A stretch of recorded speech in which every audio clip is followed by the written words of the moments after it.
नमस्कार, good evening, सत श्री अकाल, आदाब दोस्तों। तो आइए एक बार फिर से मैं स्वागत करता हूं आपका खुल के बाद संदीप के साथ में। तो मैं लेकिन ये तो साल नया है, तो फिर होस्ट पुराना कैसे होगा? जी हाँ, बिल्कुल सही है, आपने गैस किया। नया साल, नया होस्ट। और अब इस शो को होस्ट करने जा रही है वो पर्सनालिटी जो एक मैवरिक पर्सनालिटी है, जो स्टाइल आइकॉन है और लोग उसको फॉलो भी करते हैं। तो please welcome the one and only Rashmi Terence. स्वागत है Rashmi Terence, the stage is yours.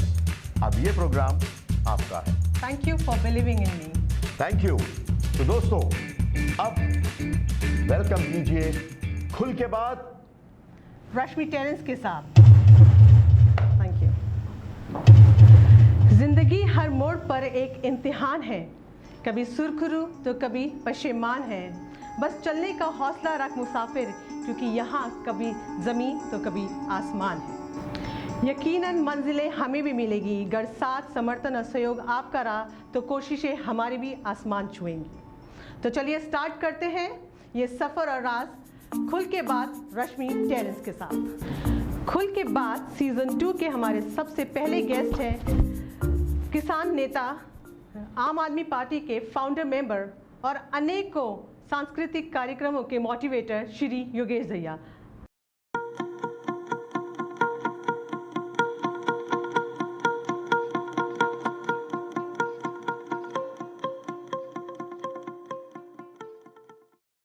स्वागत करते हैं एक ऐसी पर्सनालिटी एंड एवर स्माइलिंग आम आदमी पार्टी के फाउंडर मेंबर श्री योगेश दहिया जी का।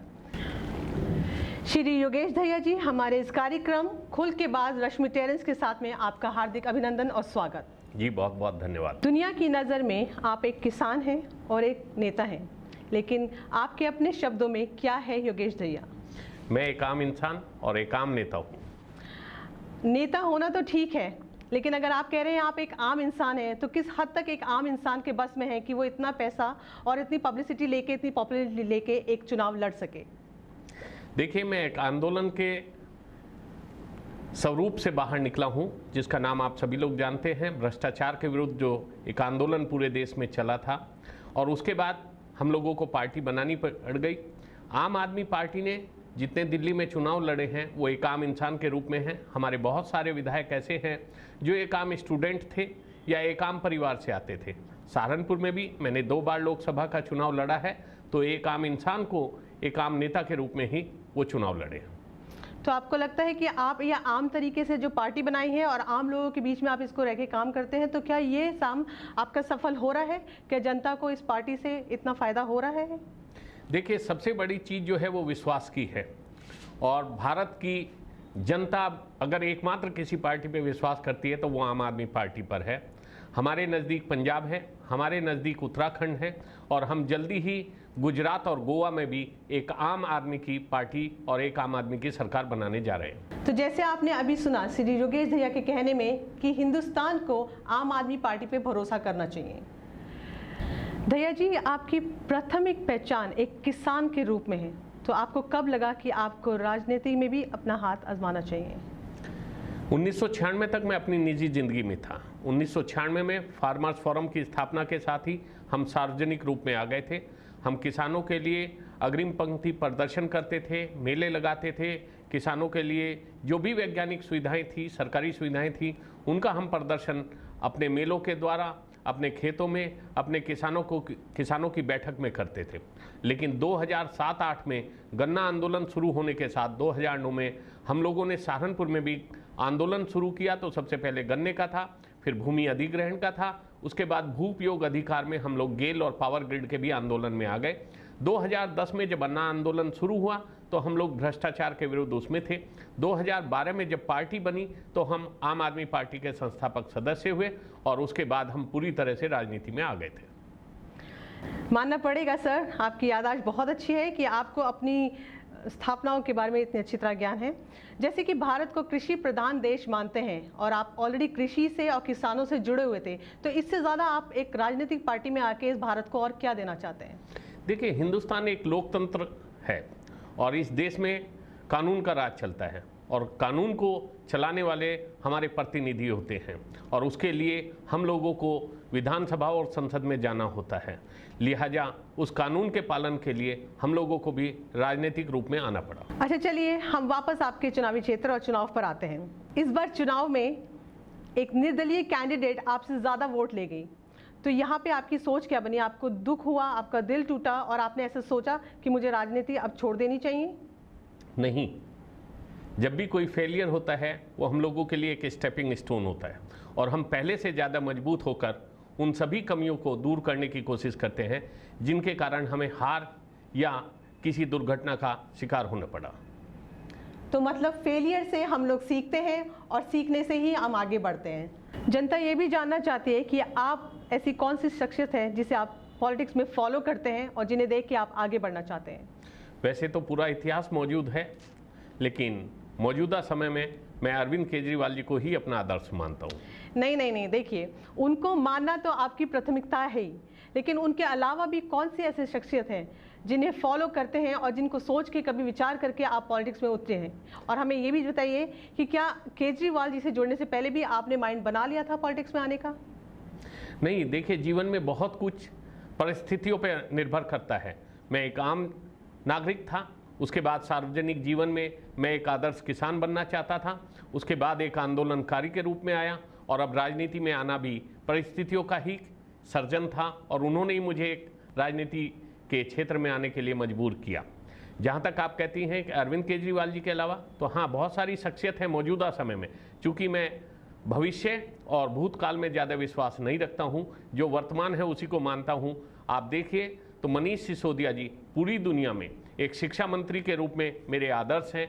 आतिशी मार्लिन जी के पास बहुत सारे हमारे हैप्पीनेस करिकुलम वगैरह हैं। सत्येंद्र जैन जी हमारे स्वास्थ्य के एक आदर्श हैं। तो इस तरह बहुत सारे नेता हैं जिनको मैं अपना आदर्श मानता हूं, लेकिन उनमें सर्वोच्च स्थान अरविंद केजरीवाल जी का ही है। दया जी, अगर आप एक पॉलिटिशियन नहीं होते तो फिर इसके अलावा आप क्या होते? मैं एक आदर्श किसान बनने की कोशिश कर रहा था। आप एक आदर्श किसान तो बाय बर्थ थे ही, लेकिन उसके बाद भी एक विचारधारा होती है कि इंसान कुछ ना कुछ बनना चाहता है, डॉक्टर बनना चाहता है, इंजीनियर बनना चाहता है। आप पॉलिटिशियन बाय चांस बने हैं, लेकिन फिर भी कोई विचारधारा होगी कुछ और बनने की? देखिए, भूतकाल को मैं इतना विश्वास नहीं रखता। ठीक है, हाई स्कूल में कुछ विचार रहे होंगे, इंटरमीडिएट तक कुछ रहा होगा, ग्रेजुएशन में आकर भी मैंने बहुत सारे सपने देखे होंगे, लेकिन अगर आदर्श किसान के अलावा बनना चाहूँगा तो एक अच्छा पारिवारिक अपना आदर्श मानता हूँ कि किस तरह एक आदर्श पिता बनता या एक आदर्श भाई बनता।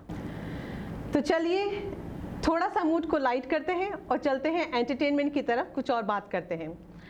अगर आप फिल्मी दुनिया के बारे में देखें और सोचें और उनकी किसी पर्सनालिटी को याद करें, तो हम पूछना चाहेंगे कि हम आपकी तुलना किस फिल्मी पर्सनालिटी से कर सकते हैं? तो आपका मतलब फिल्मों में किसी एक्टर, डायरेक्टर या किसी व्यक्तित्व से है? जी बिल्कुल, क्योंकि एक एक्टर भी अलग अलग किरदार को निभाता है। वो भी एक पॉलिटिशियन बनता है, वो भी एक इंजीनियर और डॉक्टर का किरदार निभाता है। अगर वहाँ पे दहिया जी को रखा जाए तो वो किस पर्सनालिटी को प्रूव करेंगे? देखिए, किसी एक में तो मेरी रुचि कभी रही नहीं है। अगर आप डायरेक्टर की बात करें तो सत्यजीत रे मेरे एक आदर्श रहे हैं। अगर आप एक्टर में बात करें तो बलराज साहनी जी को मैं बहुत लाइक करता था और अन्य बहुत सारे कैरेक्टर्स हैं। आप मनोज कुमार जी की बात करें तो कभी मदर इंडिया में उनका रोल बहुत अच्छा लगा। तो बहुत लोग हैं जिनको सभी लोग अलग अलग रोल में पसंद करते हैं और मैंने वैसे ज़्यादा फिल्मों से और फिल्मी दुनिया से मैं नहीं ताल्लुक़ रखता। माफ़ करना दहिया जी, मैं यहाँ पे आपको करेक्ट करना चाहूँगी। मदर इंडिया में मनोज कुमार नहीं, सुनील दत्त जी हैं। मैं तो पहले ही कह रहा था, फिल्मों से मैं बहुत दूर रहता हूँ। तो क्या आप बिल्कुल भी फिल्में देखना पसंद नहीं करते हैं? नहीं, बचपन में बहुत देखी हैं और राजनीति में आने के बाद 2-4 ही फिल्में देखी हैं। भ्रष्टाचार आदि पिक्चरें आई और भ्रष्टाचार के ऊपर जो आती हैं खासकर उन्हीं को देख पाते हैं और कोरोना काल से तो कहीं जाना आना है ही नहीं।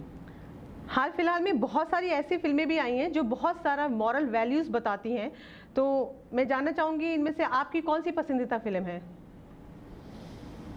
खासकर नाम तो मैं ज़्यादा जानता नहीं हूँ, लेकिन मैंने शायद भ्रष्टाचार आखिरी पिक्चर देखी थी और वैसे भी मैं नाम और ज़्यादातर गाने, डायलॉग वगैरह में ध्यान नहीं रखता हूँ।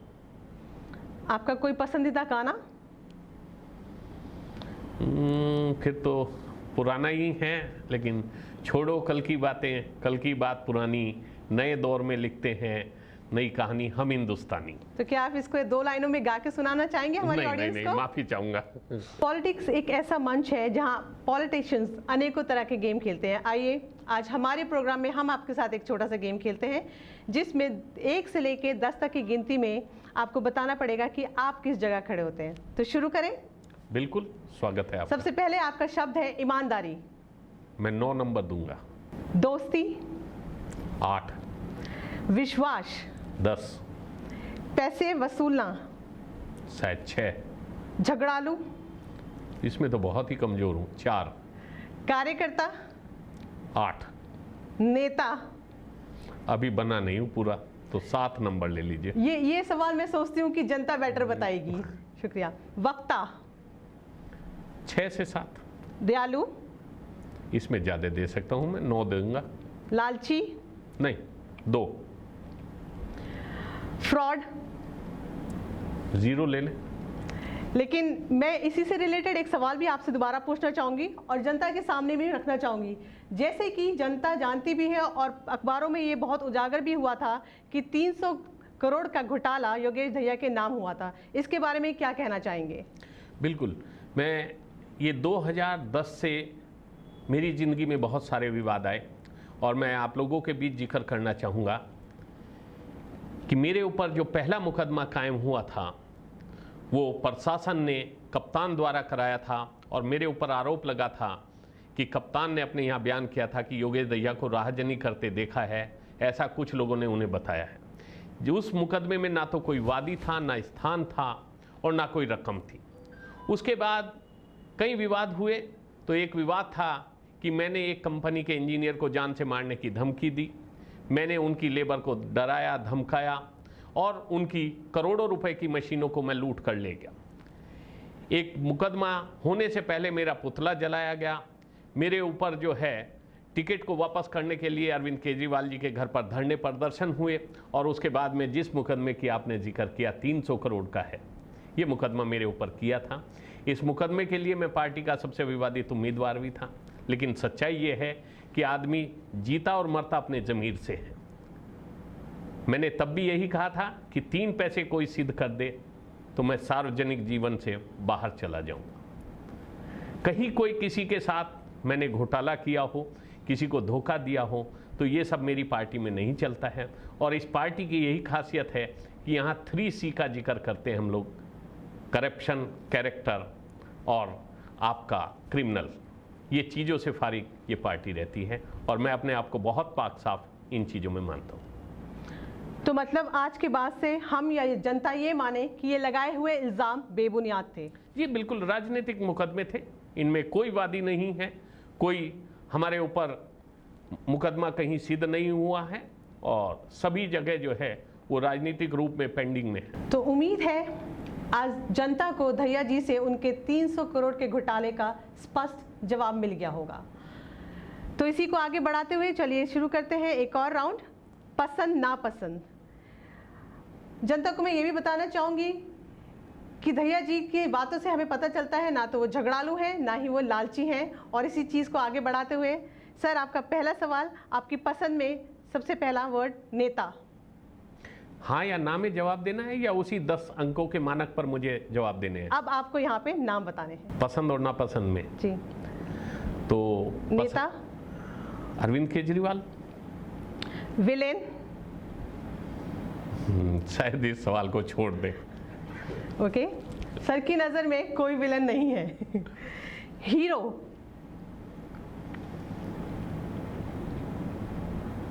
आप फिर वहीं आएंगे फिल्मों पर, तो बलराज साहनी को आप मान सकते हैं, और वो भी शायद 2 बीघा ज़मीन में जो मैंने देखी थी उसमें।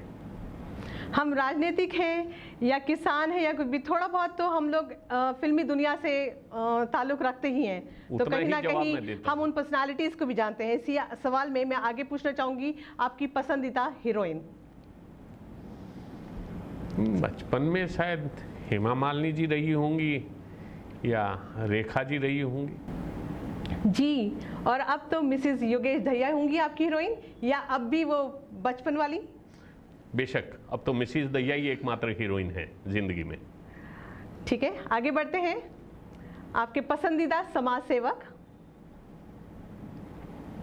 समाज सेवक बहुत से हैं, अभी भी आप लोग देखते हैं, चाहे आप सोनू सूद की बात करें, और हमारे बहुत सारे उद्योगपति हैं जो इस काम में लगे रहते हैं, टाटाज हैं और लोग हैं, और कुछ लोगों को कहें तो बिरलाज ने भी बहुत सारा काम किया था, श्री राम ग्रुप का बहुत सारा समाज सेवा में काम है, और बहुत सारे हम लोगों के धर्म से जुड़े हुए भी हैं।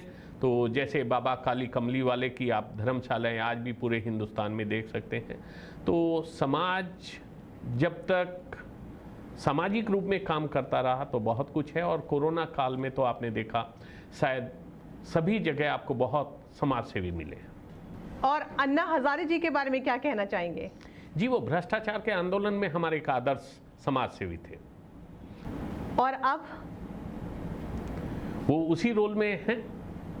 क्योंकि हम भी जानते हैं कि जब राष्ट्रीय आम आदमी पार्टी का निर्माण हुआ था तो अन्ना हजारे जी का वहाँ पे नाम हुआ था, लेकिन अब वो कहीं नज़र नहीं आते हैं।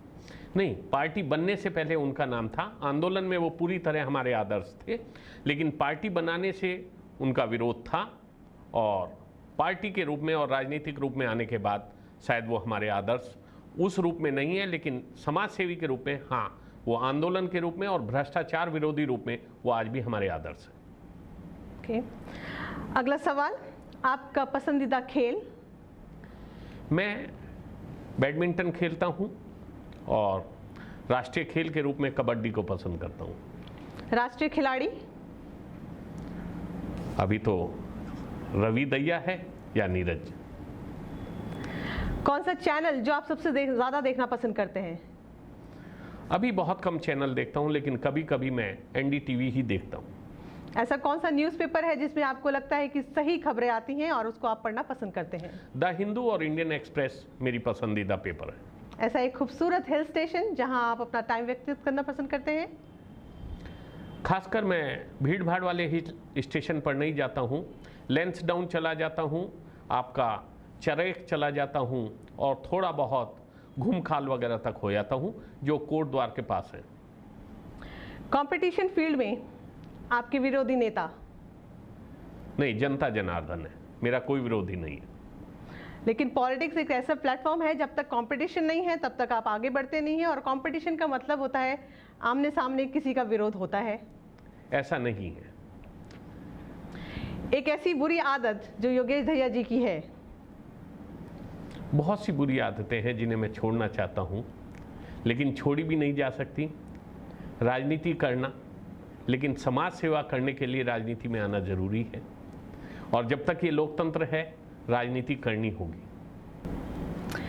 कट, दहिया जी के शब्दों में राजनीति एक बुरी आदत है, लेकिन राजनीति कहीं ना कहीं समाज सेवा को भी जोड़ती है, इसलिए शायद करनी भी पड़ती है। मैं यही कहना चाह रहा था, जनता का पैसा जनता को वापस करें तो एक समाज सेवा है, और जनता के पैसे से आप नेता खरीदें, आप सरकारें गिराएं, आप उस पैसे का दुरुपयोग करें तो वो राजनीति बहुत बुरी चीज़ है। दहिया जी, जनता जानना चाहती है कि भविष्य की आपको आपकी पार्टी को लेके क्या प्लानिंग है और जनता के लिए क्या योजनाएं हैं? देखिए, बहुत सारी चीज़ें हैं। हमने बताया हिंदुस्तान एक कानून का देश है, और कानून की रक्षा करना, कानून में परिवर्तन करना और कानून का सुचारू संचालन करना, ये हमारी प्राथमिकताएं हैं। हम चाहते हैं कि 10 साल में हमारी पार्टी पूरे हिंदुस्तान में एक अच्छा लोकतंत्र, एक सच्चा लोकतंत्र कायम करे। जैसे कि आम आदमी पार्टी अभी चल रही है, लेकिन 1 से 10 की रेस में अभी काफ़ी धीरे है, तो आने वाले 10 सालों में आप अपने आप को और अपनी पार्टी को कहाँ देखते हैं? 10वें नंबर पर। तो मैं जनता को बताना चाहूँगी कि इस हिम्मत और हौसले के लिए कि सर को ये कॉन्फिडेंट है कि अगले आने वाले 10 सालों में वो अपने आप को 10वें नंबर पे देखते हैं। गुड। एक आखिरी सवाल, सहारनपुर की जनता को आप क्या संदेश देना चाहेंगे? मैं तो एक ही बात कहूँगा, जागरूकता ही जीवन है, और किसी भी काम में नीति से ज़्यादा नीयत का खेल होता है। आप जागरूक बने, सहारनपुर को स्मार्ट बनाएं, स्वच्छ बनाएं, और दुनिया का सबसे सुंदर जिला बनाएं। जय हिंद, जय भारत। तो जैसे कि आपने देखा, हमने खुल के सवालों की बौछार की और दहिया जी ने खुल के उनके जवाब दिया है। एक बार मैं आपका फिर से यहाँ पे आने का धन्यवाद करती हूँ। खुल के बाद रश्मि टेरेंस के साथ में बहुत बहुत धन्यवाद। तो ये थे हमारे योगेश दहिया जी, आम आदमी पार्टी के फाउंडर मेंबर, जिन्होंने आज हमारे साथ मुलाकात की, खुल के बात की। इसी तरह हम हर रोज़ आपके साथ एक नई पर्सनालिटी लेकर आएंगे और उनके बारे में, उनकी ज़ुबानी, उनकी कहानी बताएंगे। बने रहिएगा खुल के बाद रश्मि टेरेंस के साथ। धन्यवाद।